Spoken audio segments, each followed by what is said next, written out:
Janice Bowie, and I am the director for Q for Consumers United for evidence-based healthcare. And I'm delighted today to have my colleague and friend, Dr. Rupali Limaye, to present to us. Rupali and I have share a role in the Department of Health, Behavior, and Society, but she spends most of her time in the Department of International Health, where she is the associate director of the Vaccine Access, not the Vaccine Access Center, but Vaccine Research Center. And she is well versed in all things vaccines, as well as her particular area of focus is really in health communications and persuasive communication. So I'm delighted to welcome Dr. Limaye and my friend Rupali as I tend to talk to her about. So thank you. Thank you so much, Janice. Mm-hmm. Hi. Okay, good. Want to make sure everyone can hear okay. For some reason, I just was trying to figure out, I don't know if I could do my video. I'll try. Okay, it's not letting me, but hopefully we'll be able to figure that out. So thank you so much, Dr. Bowie. It's great to be here. I'm going to talk very briefly about vaccine hesitancy and COVID-19 and how we have really focused on communication and trust. And so hopefully everyone can see my screen okay. Okay, good. All right, we're gonna cover just a couple of things, and then I'd like to keep this interactive, as Jeannie mentioned. So please do feel free to unmute or raise your hand. Hopefully I can see that. So here's what we're gonna do today. I'm gonna talk very briefly as to where we are with regards to vaccine products. I'm then going to talk about drivers of vaccine hesitancy specific to minority populations as well as broadly. And then I'm going to talk a little bit about how do we communicate to build some trust. So to get a start, as of March, as of just 2 weeks ago, we now have 3 products on the market. We have the 2 mRNA products, and then we have the adenovirus-based Johnson & Johnson product. And so one thing that we have been working on is that when a COVID-19 vaccine becomes available, and we are now there, how can we, as public health communicators, assure the public that the recommendations reflect really the state of knowledge?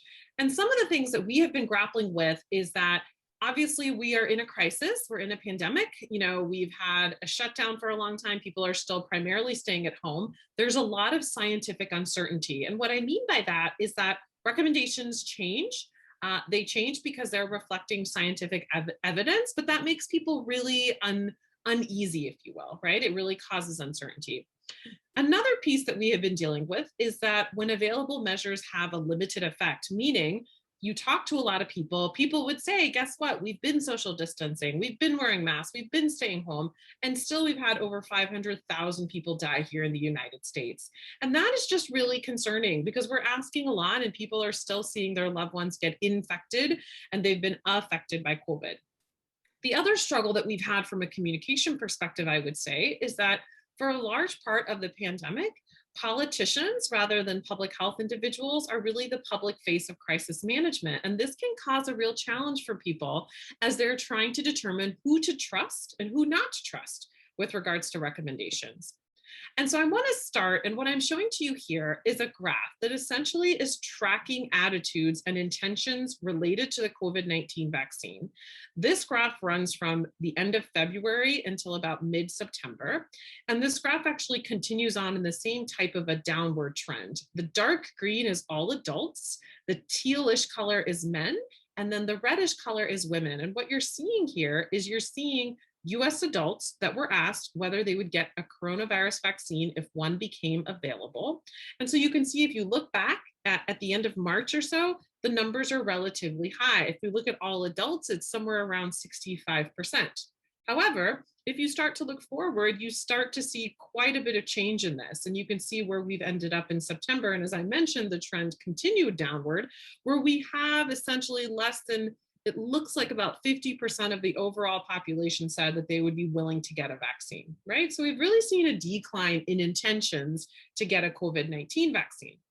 Now, if we break this down even further, and sorry, this graph is a little bit small, but this was done by some folks from the Pew Research Center, where they essentially were looking at intentions by different groups. What we see here, for example, if we look at age groups, It shows us this is the percentage of respondents who expressed hesitancy by demographic. So if you look at the age group, you can essentially see that people that are older tend to have more hesitancy than those that are younger. If we go down and we look at men and women, it's pretty open. And then if you look at race and ethnicity, again, Black adults much more likely to express hesitancy toward getting a COVID-19 vaccine compared to Hispanic and white adults. The other interesting thing is that if you break this down by political ideology, you will also see that Republicans are more likely to be hesitant than Democrats. There's also some interesting breakdowns with regards to rural residents having more hesitancy and essential workers having more hesitancy than households with serious health conditions and healthcare workers. So the question really is, what is driving vaccine hesitancy within this context of COVID and what we're dealing with? So pre-COVID, when we studied this and people told us that they did not want to get a vaccine that was recommended to them by the CDC, these arguments essentially fell into four domains. One had to do with vaccine ingredients. People had a concern about a specific ingredient and therefore were reluctant. The second had to do with the vaccine schedule. So as you go through childhood and adulthood here in the United States, as you know, different vaccines are recommended at different times.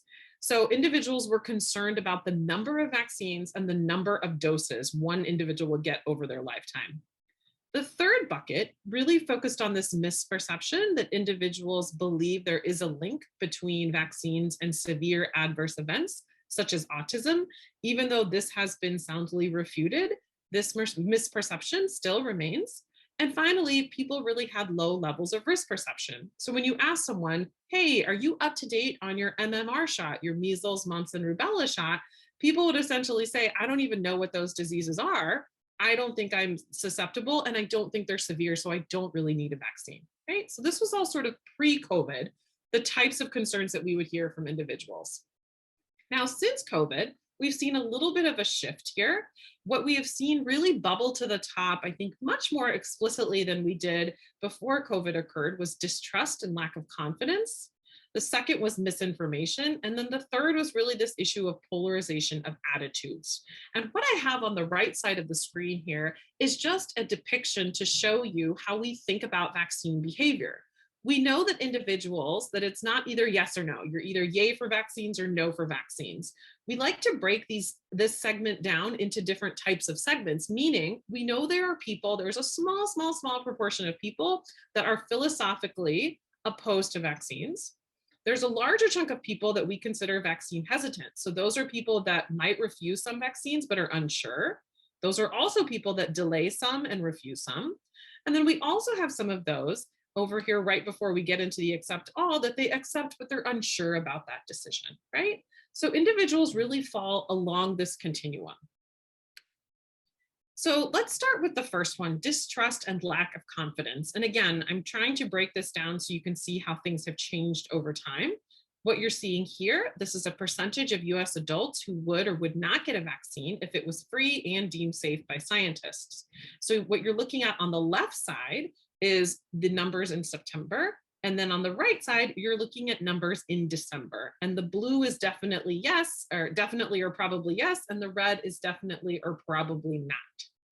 And so what you can see here as well is that there have been huge changes with regards to intentions to get a vaccine, especially when you break it down by race. With that, and this is some of the work that Dr. Bowie mentioned at the very beginning, we have been speaking to a number of different groups. One example I can give you where I can illustrate this issue of distrust and lack of confidence is Dr. Bowie and I, along with Dr. Gaskin, have been working with the African Methodist Episcopalian congregations. And over the last 3 months, we've met with about 12 congregations. There's about 30 to 60 members that have been in these meetings, and these are generally a little bit older, the members that have been coming to these meetings. The concerns that we are seeing from these groups are several. So the first two are related to distrust. The first one is distrust of the vaccine development process. We hear questions about the timing, how fast the clinical trials happened, as well as how recruitment and concerns about recruitment into the clinical trials. A second distrust factor is really the history of medical experimentation and historical trauma. Related to lack of confidence, we're really asked this question quite a bit. Is the vaccine safe for Black people specifically? What can you tell me? And in addition to this lack of confidence related to safety, there's also questions related to safety of the vaccine and other comorbidities. Individuals have asked us, well, I have this type of a condition. Are you sure that the vaccine is still safe? Was someone like me that have my types of comorbidities in the clinical trial so you can say that with certainty? In the same vein of distrust and lack of confidence, I've also been working with nonprofits that serve incarcerated populations, and I've gone to a number of these. I just did one yesterday, actually. And over the last 3 months, I've met so far with 3 groups of incarcerated populations. Again, these individuals are primarily Hispanic or Black. They were a little bit gauge on the younger side, so between the ages of 21 and 35, but very, very similar concerns you can see here. So distrust of the vaccine development process, distrust of the healthcare system, but also a lack of confidence with people saying, does the vaccine actually work? They just were not convinced that the vaccine would actually work. So moving on from confidence and moving to misinformation and disinformation, in 2018, dictionary.com decided to make the word of the year misinformation. And the argument here and the way to define this is that when people spread misinformation, they often believe the information that they're seeing. Disinformation, on the other hand, is crafted with the intent to mislead. So an example I can give you to illustrate the distinction is that if a political leader claims that COVID-19 is no worse than the flu, despite knowing otherwise, that is disinformation. But then when an individual hears that and then shares it, that's misinformation. And this has been a key challenge that has been primarily fueled by social media. The other piece I want to touch briefly on is this idea of polarization of attitudes. And what I mean by this is that if you look at this picture here, this is a snapshot of links between specific vaccine-related clusters on Facebook. And these were messages that were posted on one day in the year 2019. The red dots represent individuals that have anti-vaccine attitudes. The blue dots represent individuals that have pro-vaccine attitudes, and then the green dots are those that are sort of these undecideds, if you will. And the thing that I want to point out here is that we have strong, strong polarization. If I compare this to even 5 years ago, and we look at vaccine attitudes from 5 years ago, there would be much more mixing, if you will. And so what unfortunately has happened, as I think our political space has also become more polarized, that is also reflected in other social and health issues, including attitudes towards vaccines. Now, you may ask, what is the problem with this? Why does it matter if there's more space, I would say, between these different types of attitudes? Well, the problem really becomes here then is that there's no innovation. The way that we can get people to change their minds and change attitudes is that they have to be exposed to people that think differently than they do. However, because of polarization, people are not being exposed to different types of attitudes. And this leads to something called an echo chamber effect, which I'm sure maybe some of you are familiar with. It's this idea that you essentially go to social media or you go to your social networks to try to gain information and insight about an attitude that you may have, but you end up essentially preaching to the choir, if you will, right? So you're not really talking to anyone that has opposing views. So all that does is that leads to something called confirmation bias. That makes you think that everyone, the way that you think is the norm and is the way to go. And it really does not lead to innovation, and it leads to something called echo chambers. So now I want to move on. Now that I've talked a little bit about drivers, and I've talked about drivers pre-COVID as well as during COVID, I really want to have a little bit more of an interactive session, and I hope we can do this, about how we should communicate about the vaccines, right? What are the ways that we can do this? And so we've done quite a bit of work in this space, and some of the things that we have found are quite straightforward, I think. So for example, to really focus on building trust, it's important to build, maintain, and restore trust between the public and those that are actually in charge of managing the outbreak.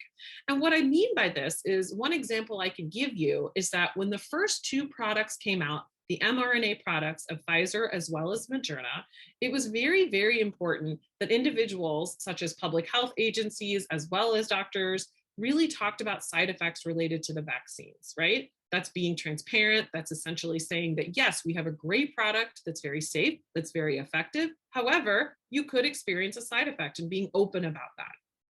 A second piece would be announcing early. So, proactive communication, even with incomplete information, is really crucial. An example I can give you is we worked closely with the Baltimore mayor. And what we did is, very beginning early on in the pandemic, about a year ago in March, he started to hold 3 times, I believe the press briefings were 3 times a week.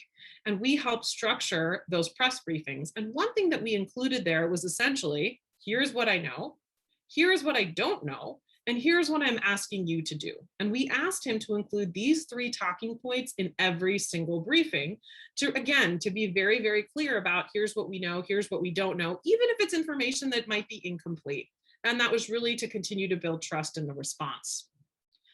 Hand in hand with that, we have transparency. So making sure that there's ongoing transparency. I must say, during this whole process, I think more people now know about the clinical trial process than ever before. And part of that has to do with dissemination of the trial data. What was great is that Pfizer and Moderna, as well as Johnson and Johnson, not only did they release their clinical trial data, but a lot of reporters covered it. And as a result, being transparent about the process, being transparent about recruitment, about what sort of side effects people did experience, and any other issues, I think could go a long way. The last one to me is, I think, the most basic one, but I think really challenging for people to implement. So just understanding risk perceptions, understanding people's concerns is really critical, and just show some empathy that people are uncertain, they're living in uncertain times, and it's important for us to make sure that we're empathetic as well. So some other key specific points when you are speaking to someone, and let's say that someone is talking to you, one key thing to think about from a communication perspective is to not correct misperceptions. I think our general sort of instinctive response is, when you hear something that is not true, is to really try to correct it. But this can lead to something called the backfire or a boomerang effect. And instead, the key should be something called pivoting, which means focus on the disease. So let's say someone brings up to you a misperception that is not true. Instead of, going on and saying this isn't true, immediately talk about how COVID is severe, i.e. it's led to many hospitalization and deaths, and that everyone is susceptible. And, you can give lots of examples, because at this point, everyone knows someone has been affected by COVID. The other piece here is this idea of using nudges and defaults.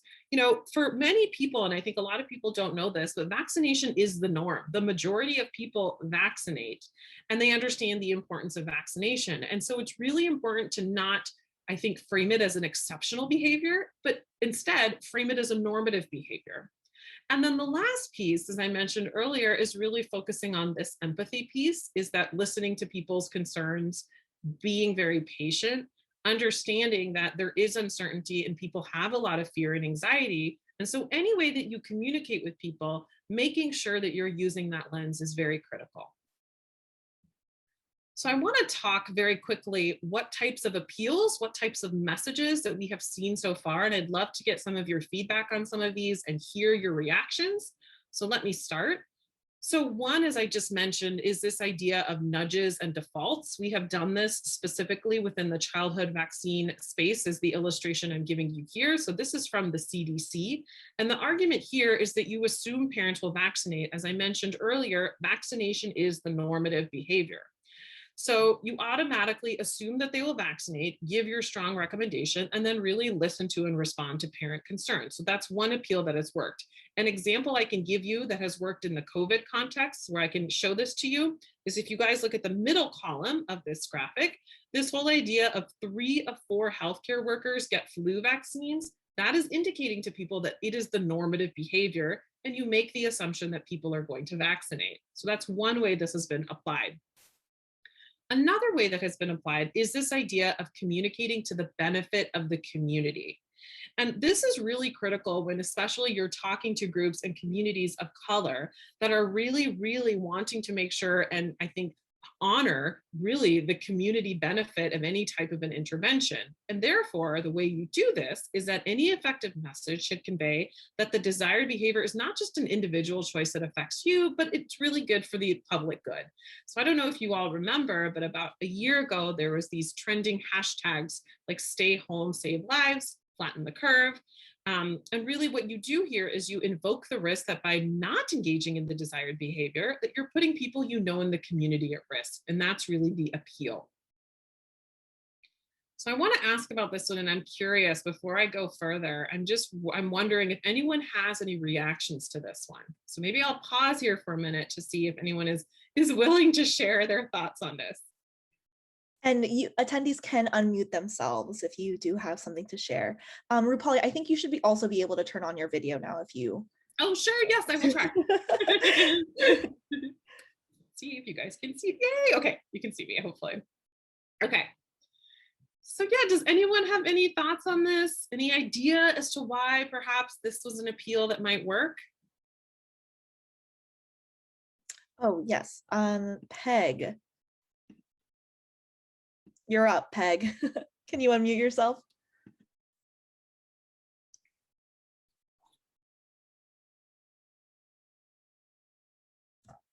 Well, maybe while we.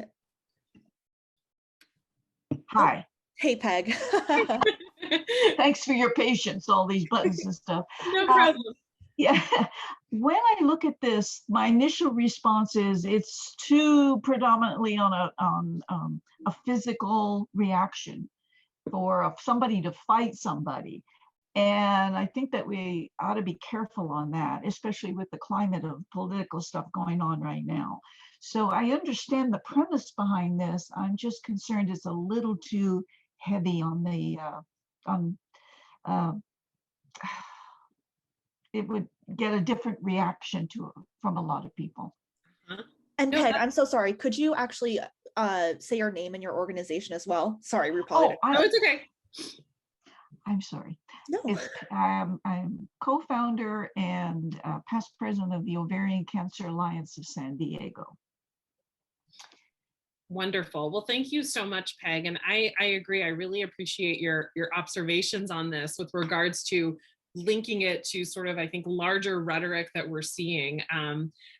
So I think one thing that is so fascinating about this, and the reason this was developed, was we had spoken, and this was Arizona, as I think you guys can tell because of the logo here on the bottom. Okay, so this came out of Arizona.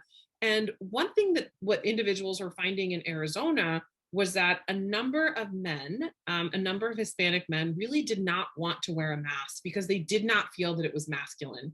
We actually found very, very similar results here in Baltimore when we were working with the Baltimore City Health Department, that they were seeing struggles as well, particularly in neighborhoods that were predominantly residents of Hispanic backgrounds. And they found that they wanted to really think about how do we tie in essentially the idea of masculinity with a mask.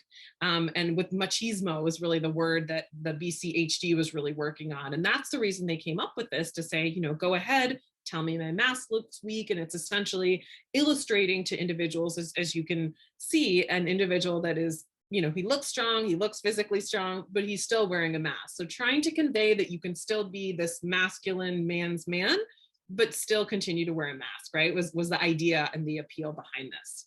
Let me go to the next one. One thing. Sorry, Rupali. We also have one more person who wants to also say something. Anne, are you able? Yeah, I just got the button to unmute. So suddenly showed up. So no, I agree with the first speaker. I also felt like it was just too, too everything's about your physical strength. I understand why you think it might appeal to men, or particularly the group of men who weren't going to do it because it wasn't brave enough. But it's not a universal image, that's for sure. Absolutely. And thank you so much, Anne. I think you make an excellent point.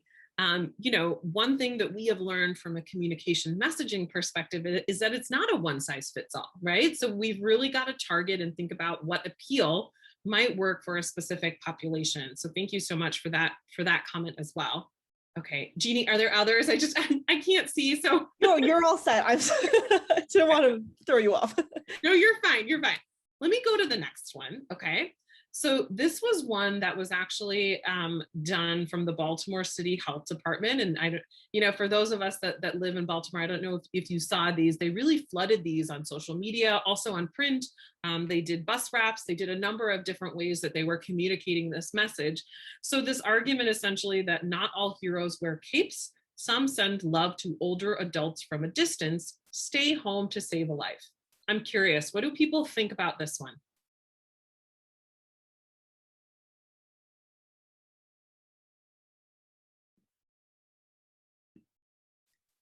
Yes, so Melissa is up. Melissa, if you could introduce yourself and your organization. Sorry, Anne, I also forgot to ask you for that earlier.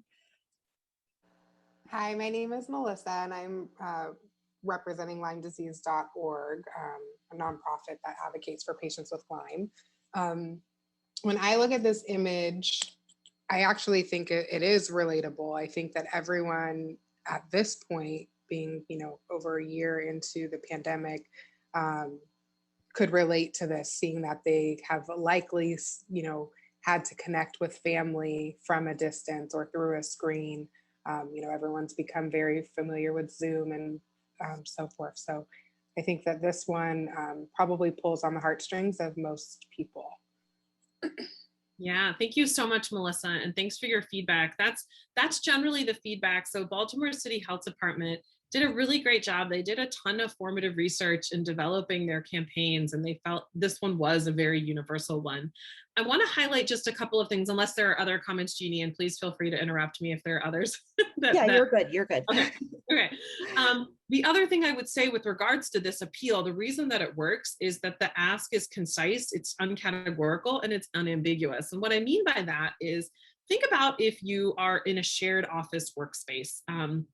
And you go in and there's a sink and it just has a sign on there that says clean after yourself, right? So what's the problem with that ask, right? What's the issue there if you saw this? Any thoughts?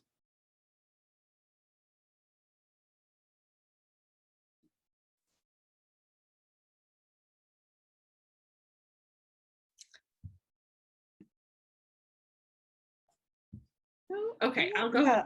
I mean, hold on one moment. We have Peg actually who. And Anne says it's too vague, Rupali. Thank you, Janice. Yeah. And go Peg, ahead. you're all set.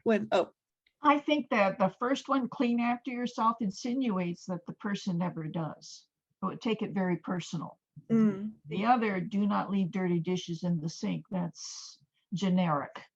But I think the other is when you point a finger at somebody, clean after yourself, you're insinuating that you don't do that normally. They would not do it. Yeah. No, it's a great observation, Peg. And I think, when we're thinking about these types of messaging, I think the reason I also wanted to illustrate this second one is that it's uncategorical and it's unambiguous, right? So clean after yourself, that's sort of a broad, not only does it point blame, but it's also sort of this broad, action that they're wanting you to take versus do not leave dirty dishes in the sink. I think it's very concise. It's to the point. People are more likely. And that is something that I think I've been, especially looking at message appeals from lots of different individuals and different entities. And I have to say, BCHD did a really nice job. They've sort of evolved their campaign over time based off of what's happening to make sure that the ask is concise. So I have one more here that I want to ask. Curious about reactions to this one.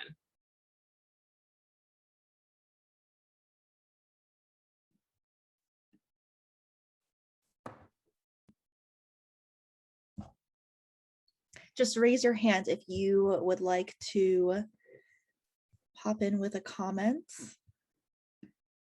Maybe, I can also say something, maybe Rupali, if that's okay. Sure. Yeah.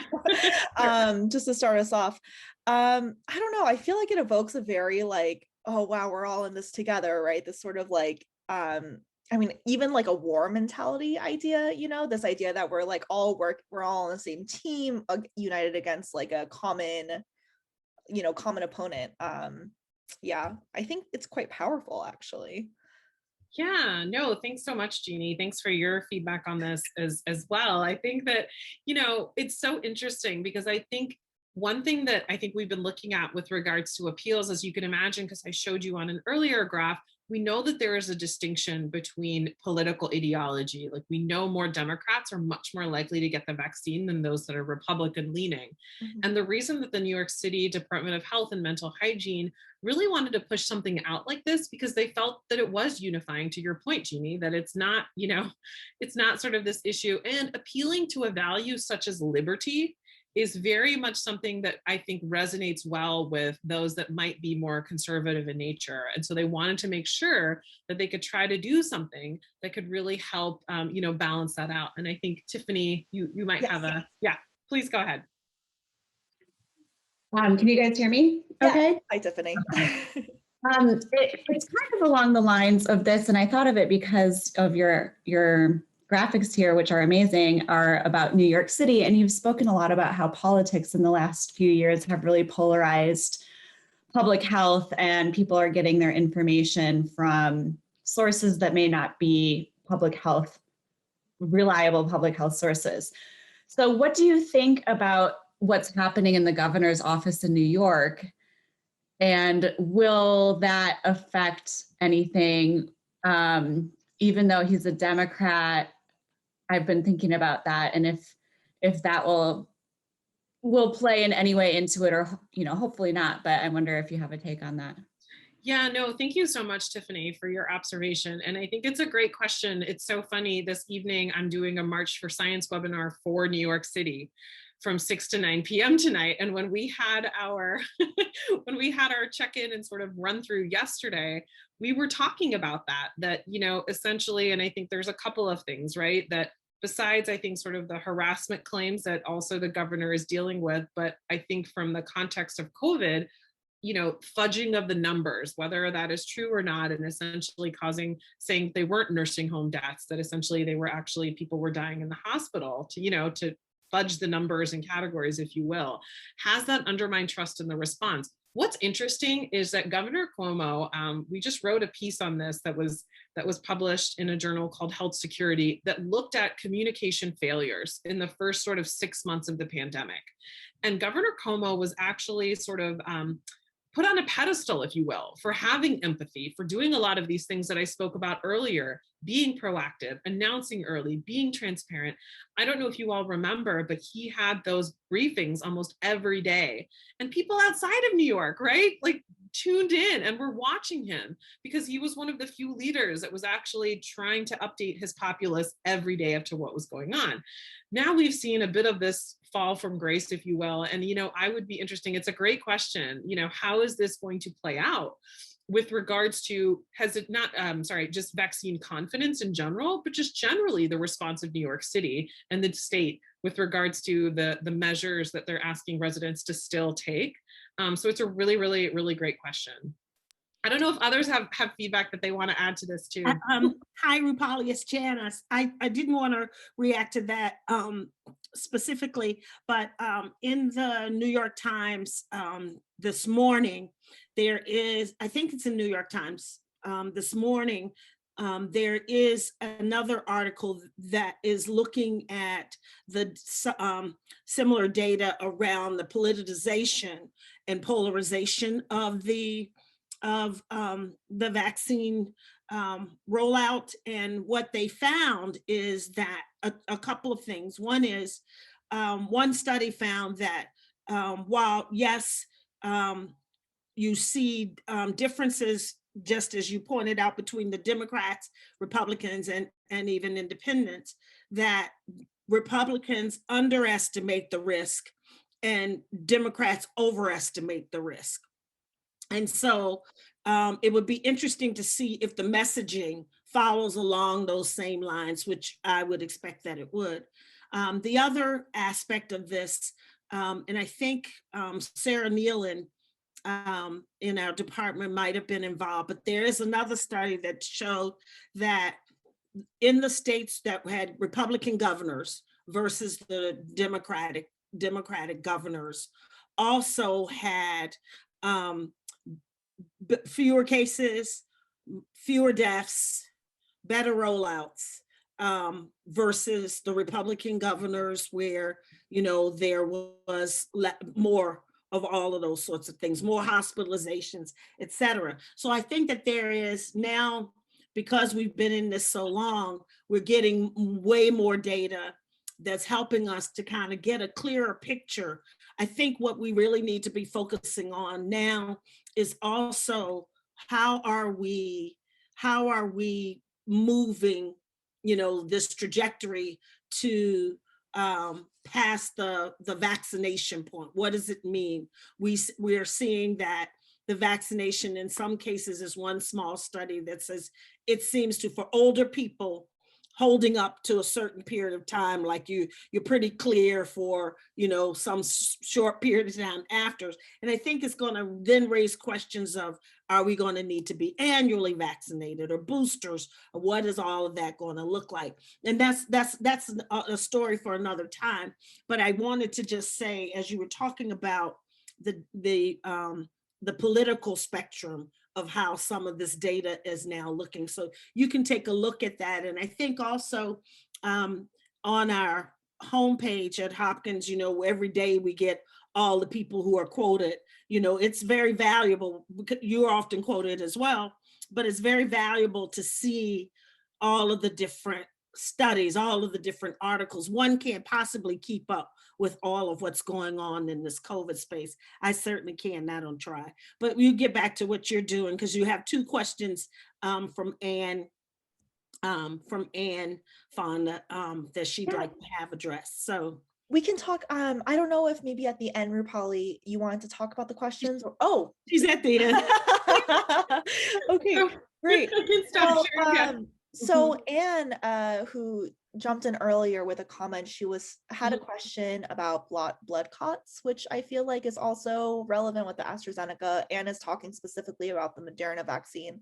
But I also wonder, maybe as a follow-up to Anne's question, how you communicate, evidence about adverse events like this when people have different risk tolerances. Like, how do advocacy organizations navigate that? It's a really great question, Jeannie, and thank you, Anne, for your question. I think one thing that we have been very much struggling with is just what you're talking about, is how do we focus on and talk about some of these issues. Part of the problem is, and the way that I talk about this from a communication perspective, is that the vaccine, for the majority of people, for essentially 99% of people, they will have no issue with the vaccine. That is what we have seen. We've seen that in the clinical trial data, which, one thing I do try to explain is that the clinical trials, and I know Dr. Bowie has done this as well, is that the number of participants in those trials is not small. I think in Pfizer alone, or Moderna, I don't remember which one, there was 44,000 adults that participated, right? Since then, rollout started December 10th, I believe. And since then, we have so far in the United States vaccinated, I think it's over 20% of eligible. I'm trying to remember what it is. I'm going to get it wrong because, as Janet says, it changes every day. But my point is that we're continuing to see that data. And the great news about these vaccines, as you all know, is that you are also tracked. We want to make sure that people, as they're getting the vaccine, if they do have some sort of an adverse event, that we're able to track it. So again, we're able to update data to reflect, to then, inform public health recommendation. And so I try to explain a little bit more that, again, for the vast majority of people, should not be a problem. However, one thing that we do say is that if you do have a specific question and you have concerns about a blood clot, to definitely talk to your healthcare provider, because they're going to be able to tell you, I think, more unequivocally if this specific blood clot might have some sort of an interaction with one of the vaccine products, so that you can take, the right course of action. Mm-hmm. But that's generally what we end up saying. I hope that answers your question. Yes, and Anne, please do follow up if you have additional questions beyond that. Janice, did you have something that you wanted to add? No, I didn't. Okay. We do have another question. I want to make sure Anne's questions were answered. Mm-hmm. Perfect. So Bill also had a question. Bill is a consultant with the National Committee to Preserve Social Security and Medicare. And Bill had a question regarding whether the administration should be doing something additional than what it's currently enacting. And maybe you could also, you've talked a little bit about local governments, Rupali, if you could also maybe, I mean, we're all so different across the US, but if there's also like something about local governments that you feel like is relevant to add, that'd be great. Yeah, it's a really good question. I think one thing, the reason why, and I will say this, and I'll sort of talk about this as a pain point, one of the issues that we are facing is that this rollout process has by no means been smooth, right? Let's just call it what it is for a minute, okay? Part of that has to do with the fact that the FDA can provide a recommendation and can determine which therapeutic market products can come on the market, right? And that's after looking at efficacy data and safety data through an independent review board, right? Once it goes there, the CDC can then make a recommendation. The recommendation that the CDC currently has is that if you're an adult and that if you don't have an underlying health issue, like a severe health issue, that you should get the COVID-19 vaccine once you are eligible. The problem that we're really seeing is that then gets implemented at a state by state level. And what I mean by that is that many of us that inputted into the prioritization and allocation process, it was a messy process. You know, a lot of us, I was just talking about incarcerated populations, a lot of us really argued that congregate settings, that includes incarcerated populations. A lot of people don't like that prisoners are essentially prioritized over other groups. However, the way that we're looking at it from a scientific perspective is we want to look at risk of exposure. Who is more likely to be infected and have severe cases of COVID? And that's really the way the distribution and allocation should happen. And so the struggle has really been, it's really up to the states though to determine how you implement that, right? So certain states can say, you know what, I really want to focus on health essential workers. And for them, essential workers might mean this and this. And then in a different state, it might mean something else. And that's what's really has caused a lot of confusion, I think, between states. I'm in the state of Virginia, and I know Janice is too. We're a little behind. Our state is not doing so well, I will say that. And there have been a lot of challenges. And I was on the phone with one of the coordinators of the Virginia State Health Department. And I said, you know, part of the problem here to me is, again, I think the biggest thing that local governments can do is to communicate daily, whether that's just to say, I'm really sorry, guys, I have no new information for you, but at least to be able to say that. Because for example, you know, some neighbors of ours were really struggling. They're a little bit older than I am. They're, you know, in the category where they should be eligible. And they could not figure They're out in my age group. She's trying to say. No, they could not figure out how to get an appointment.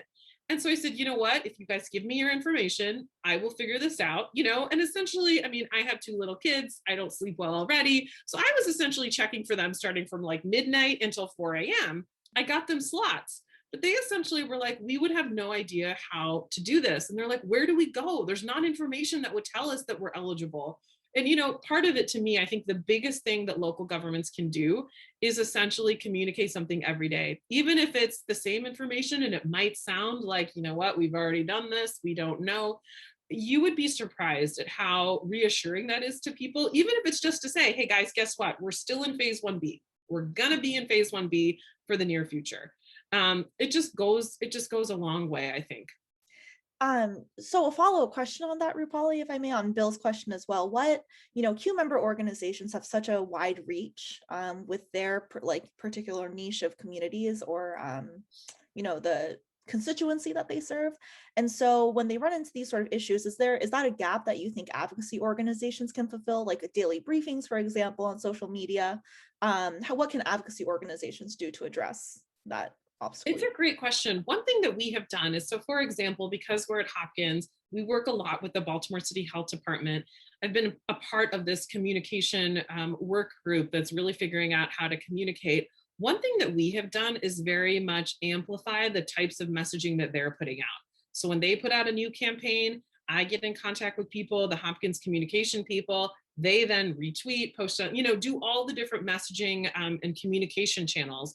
And that is one thing that advocacy organizations could and should do, right? Is figure out how to essentially take messages from the CDC, from your state health department, amplify them further. Because again, you know, agreed, I think to your point, Jeannie, if Q folks have these different types of networks, they might be able to reach people that maybe other people that people will come and listen to them. They're not going to their state's public health department website, right? So that would, I think, be the best thing, because it also makes sure that we're relying on consistent messaging and we're not saying things that aren't really matching up as well, right? So that's an easy way to do that. Great. So I do have Peg. Would you like to unmute yourself? Yes. Got it. On the lines that you just finished beautifully. And I'm such a fan of keep it simple, the KISS philosophy. Here is a great opportunity for every state to have one representative, be it their health department or whatever, to talk on a daily basis to all together. I mean, Zoom the whole thing, and be able to channel the same information, because when I have attended a conference with researchers, they asked me, what is the most important? And I said, trust, that five, and the misinformation, misdirected information has been just showed how much that we are not working together at anything. And I think that would have kept such a big step in the right direction. If it's possible to still do, I don't know, because you get into that political side and everybody starts to kick footballs and what have you. But we've got to get beyond these things. I think here's an opportunity. I was so impressed to hear that more and more people are hearing and starting to understand what clinical trials are all about. So it's just, I just get so frustrated when we're still working the same old, and here we are trying now to unmesh this because there is a lot of concerns out there. Okay, I'll get off my soapbox. No, thank you so much. Thank you, Peg. And I know Janice had her hand up, so I'll let Janice get in there too. Oh, no, I loved everything that Peg said and loved Bill's question. And I also, in terms of advocacy, I also believe that, you know, you can channel your energy in whatever way that you can. And so for some groups, they have taken it upon themselves to assist people who can't get but want a vaccine to be able to do so, to provide them with the phone number, just like you did for your neighbors. You got them a slot. I wrote into my local television station, to their problem solvers, because I called the health department, the state health department here, who I worked for over 15 years. And it was absolutely awful. Bill, I called in the time of the day that they should be open and operating. And I immediately got a voicemail. The voicemail said, we will be closed on April 10th. And then that was the end of it. April 10th? We're not even in April 10th. What does that have to do with anything, me calling the health department? We're closed on April 10th. And then I tried a different health department, and you go through all of these menus and then sub menus, and then you still get, and then it just cut off. And this happened repeatedly. And I'm thinking to myself, I know this system. I know I can call back many times, but think about people who can't do any of that. So one of the things we have learned, in fact, I don't know if any of you saw the national news last night, I believe it was CBS, where it was a group of African-American physicians in, I forget what state they were in, but they decided that they were going to together make work on behalf of their communities to be vaccinated. When I might have been in the Mississippi Delta, but I mean, you think about some of these communities where people don't have the kinds of resources and access that we do. And I don't mean to belabor this point, other than to say, if there's a way your organization or even you as an individual safely can assist others, I know that many faith institutions are doing that now, creating sites at their locations to help people who want to be vaccinated to be able to get it. So that's just something else I wanted to add to Bill's point. It doesn't say what the administration can do, but it does say what we as organizations can do, or individuals can do, and individuals. And thank you so much, Janice. And I think one thing that I think I have definitely learned, I've been working in vaccine behaviors for about 6 to 7 years. And throughout this pandemic, it's been pretty fascinating to me, right? I feel like I've become very much this neighborhood resource person.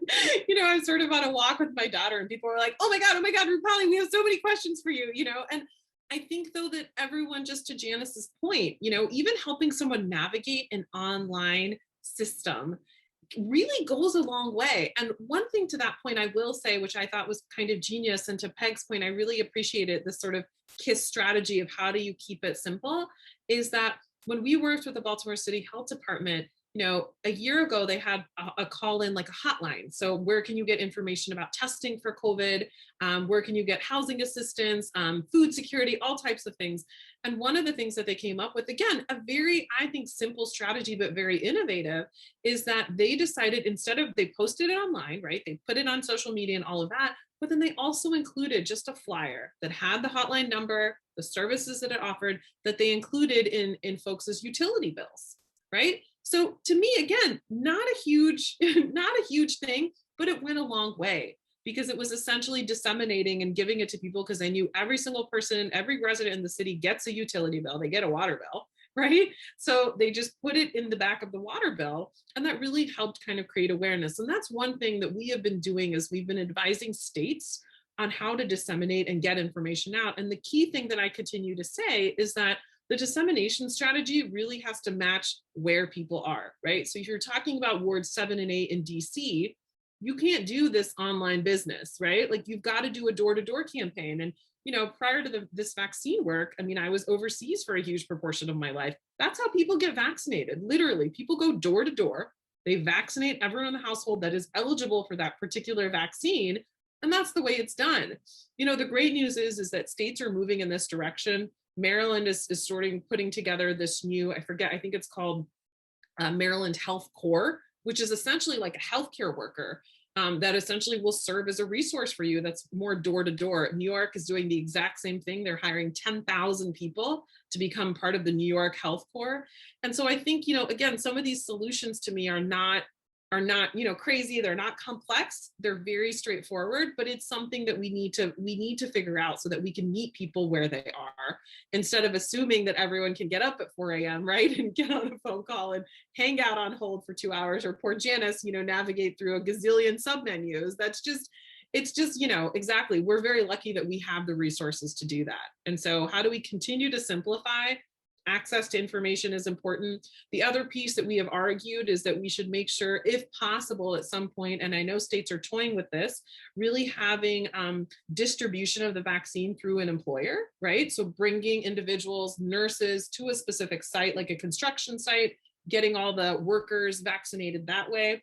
In addition to that, having these pop-up clinics, particularly in these wards that have a lot of essentially food deserts and not a lot of space, like there's only one CVS in like a 4-mile radius, right? So really having pop-up clinics. And so I think states are toying with this, but I think you all, asking what you all can do is to really advocate for these different delivery strategies, as well as strategies, not only for the vaccine, but delivery of information. So we can make sure that people are getting the information they need to make an informed decision about a vaccine. Wow, that was great, Rupali. Thank you so much for answering that. Maybe we have time for one more question, like the last few minutes that we have. Do any attendees have a follow-up question for Rupali that they'd like to ask? If not, it's okay. We only have 4 minutes. So Janice, do you have any final comments and that Rupali? No, I just wanted to thank Rupali. I think this was a great discussion, and I think that everyone who listened, will come away with more information than when we started. I always enjoy listening to you because of your ability to really communicate with everybody, and to do it in a way, as Peg pointed out, that keeps it straightforward and clear and concise, but also that you have the ability to connect with your audience. And I think, everybody here appreciated you being with us, and also appreciate you taking the time to answer everyone's questions. Yeah. No, of course. Thank you so much, Janice. Just so everyone knows, I have been lucky to call Janice a mentor when I was even a doctoral student. So I am very pleased to come back and be able to pay it forward. And Jeannie, thank you so much. Thank you for all of you for your great engagement. And, moving forward, look for messages. See if you see ones that really resonate to you. I'm always on the search of trying to figure out, can we use more universal messaging, right? That really would appeal to people. And that's something we're testing now in a number one of my studies, because again, we really need to make it to this last mile of really focusing on populations that have morbidities. And it's going to take an effort of how do we really persuade individuals and really reduce concerns, if you will, so that we can get enough people vaccinated. So thank you so much for having me, and feel free to reach out if there are questions. And yeah, thank you again. Thank you so much, everyone. Thank you so much for joining, and thank you, Rupali.